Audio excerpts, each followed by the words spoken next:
कधीच नाही चुकणार तुमचे फेवरेट टीव्ही शोज झी5 सोबत, तेही एकदम फ्री। तिला आपण तिच्या मनाप्रमाणे काम करू देत नाही म्हणजे आपण तिचं व्यक्ती स्वातंत्र्य हिरावून घेतोय। आई आई असं काय करत, ऐकून तरी घे माझं, बोल ना माझ्याशी। आई काय बोलू? तुला जे आवडेल ते, तुला जे अपेक्षित उत्तर असतं तेच देऊ? हा, सांग ना, काय बोलू? असं का बोलतेस आई तू? म्हणजे तूच कर ना विचार, मी असं का बोलतेय? कारण त्या परक्या मुलीमुळे आपल्या नातेसंबंधांमध्ये प्रॉब्लेम्स निर्माण झालेत। त्या मुलीमुळे माझा मुलगा माझ्या निर्णयाच्या विरोधात जातोय, तुझ्याकडून माझा पराभव होतोय, हे कळत नाहीये का तुला? तिच्यामुळे होतोय हे। आई काय बोलतेस तू? तुझा पराभव होतोय माझ्यामुळे? कसं शक्य आहे? हे सगळं आपल्या नात्यात कसं होईल आई?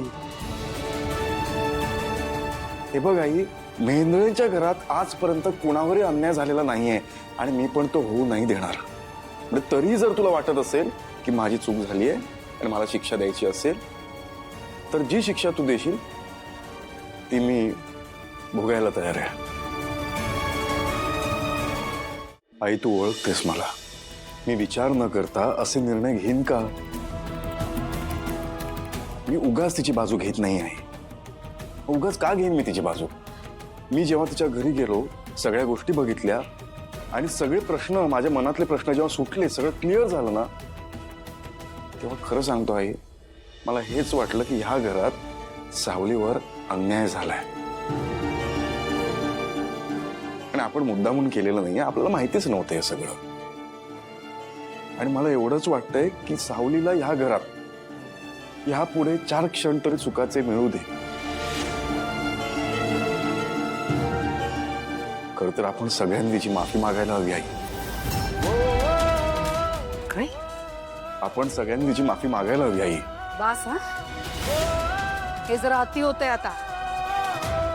तुला माफी मागायची? जा तू माग, मी तिची माफी मागणार नाही।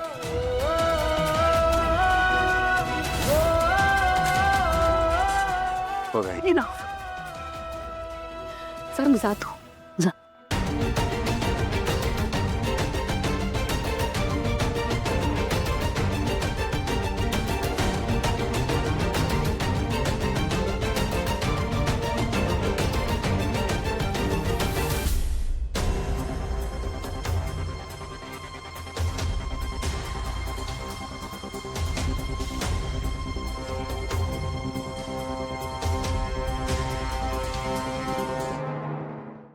झी5 ॲप डाउनलोड करा आणि पहा सर्व एपिसोड्स एकदम फ्री।